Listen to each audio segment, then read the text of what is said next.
joined on the line by Marcie, international singing recording artist as well, in Boston, correct? Yes, that's right. And that's where you call home? That's where I call home. I've called it home for about 3.5 years. Now, why Boston, and where were you from before? I grew up in western New York, and then I kind of lived in a lot of different places. I spent some time in New York City, and a lot of my friends ended up in Boston. I kept coming out to visit. I really liked just the vibe of the city, and when I needed a new place to live, I picked the city.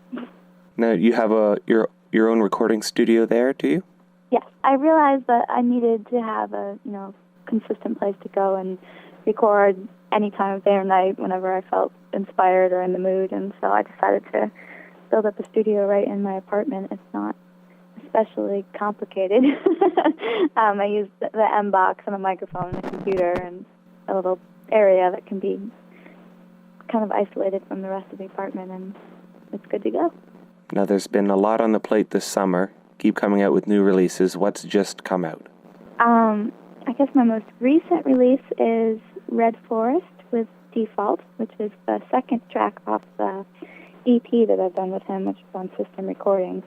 There are 5 tracks total, and each track has like a bunch of remixes, so the label's been releasing it one single at a time. It's been doing really well. DJ Shaw promoted it.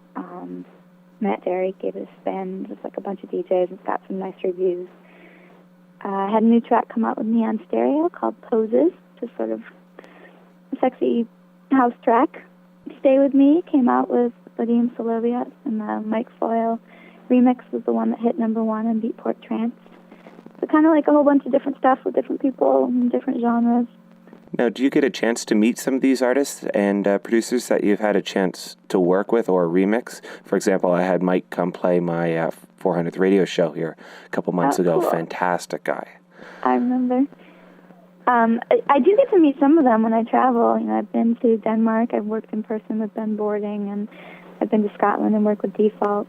I do a lot of work with me on stereo, but I've never met him because he's all the way in Australia. It would be cool if I could go there, but that's very far away. So someday.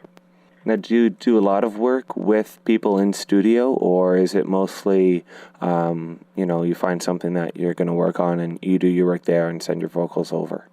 Yeah, it's mostly long distance at this point. I mean, it's always a privilege if I do get to go work directly with a producer in person.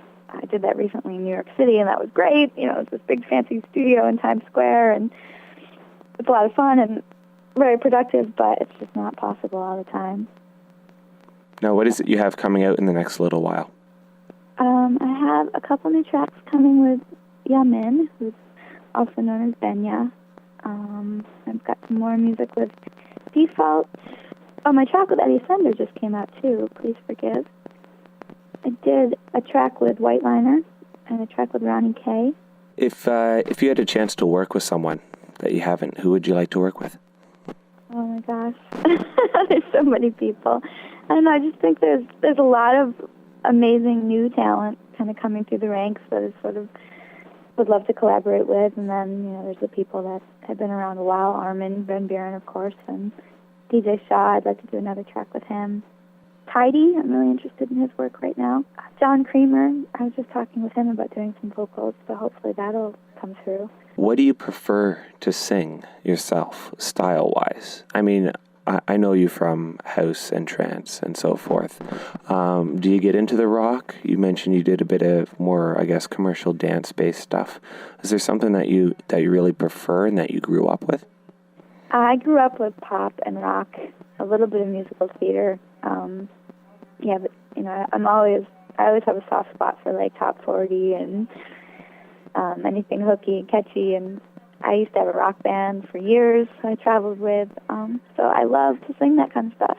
Trance was sort of a switch for me when I first got into it. I wasn't entirely sure that I liked it, but as I've learned more about it, as I've gotten to experiment with songwriting, I've grown to really love it. I like that it has melodies and I can really sing, and then house music, I like that because I can, be a little bit fun or cheeky with lyrics and have a little bit of attitude in the song. It's just, I like everything for different reasons. Now, I won't go into a lot of details specifically because you have your radio show about it, but inspiration from you comes from everywhere, specifically from all the different walks of life and, what's been happening in your life from there. Your radio show, tell us a little bit about that. The radio show is called Behind the Lyric. It features different singer-songwriters telling the stories behind the lyrics of their songs. I also have a producer spotlight and a DJ spotlight where producers and DJs can talk about what goes into the music they make or the music they play in a club or on the air. It's just, it's great. You get to hear the singers themselves tell you what inspired the songs that they wrote and why they wrote them and how they feel when they sing them, or maybe, how things have changed for them since they wrote them that makes it different when they now sing them. Jess Bryden's been on the show, Anita Kelsey, Shelley Harlan, Steve Van Riel, just all these people that I really admire, and I get to kind of pick their brains a bit. You find that's one of the funnest things about doing a radio show is the chance to really sit down and chat with these people and realize, they're not rock stars. They're very normal people that are doing what they love, fortunately, for a living. I do, yeah. It's really fun. And, every episode kind of takes on its own character depending on who the guests have been. It's very inspiring. Like sometimes if I'm, feeling like I have no ideas or I don't know what to do or, what I've created isn't worth anything, I can listen to these other people's stories and kind of get some strength from that. And all the people that have been on the show have been so nice and very excited about sharing, with the listeners, and I really appreciate that. Now, where do you get more information specifically on the show? You can get it on MySpace, so myspace.com/webmarcie or myspace.com/behindthelyric, and also transhub.com has the episodes available for download. And iTunes, actually, is a podcast, too. And with regards to you, if you had a chance to have someone on the show you haven't had a chance to, who would it be? I don't know. I've got invitations flying around. I'd like to get Sharon on the show. She's really interesting to me. She's got that new trance track with Armin, but she seems to come from more of a rock, kind of gothic, Evanescence type band. She just seems to have a cool image and a cool perspective on things. I'd like to have her on. A bunch of people. Anybody who wants to, should let me know. Who do you think has the most interesting voice?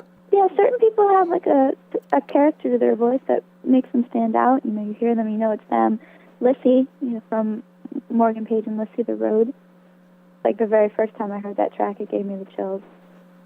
Just something about the tone in her voice was amazing and emotional.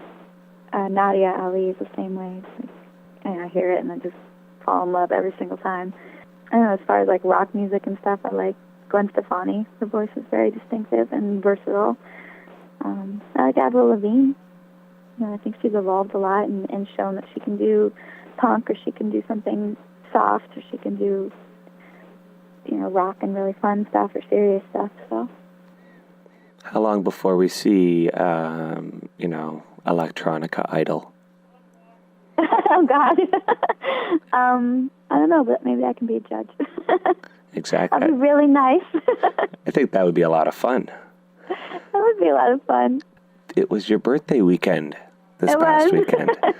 Did you get into any trouble? No, I didn't. It was funny. My parents were I talked to them and they were encouraging me to go out and get in trouble or something. And I was like, I don't know. I went out dancing Saturday night and, my friends bought me drinks and that was enough. I've kind of delayed some of the celebration. My friends are out of town. They're coming back. We're going to have dinner. It's just sort of different steps along the way. I'll do something fun with people, but I didn't feel the need to go out and really party it up this year. Do you do this for a living?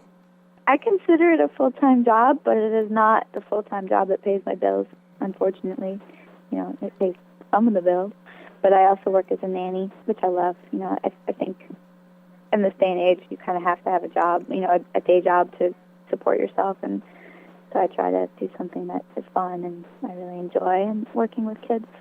I'd have to agree with you there. Full-time hours, half-time pay, pretty much. Yeah.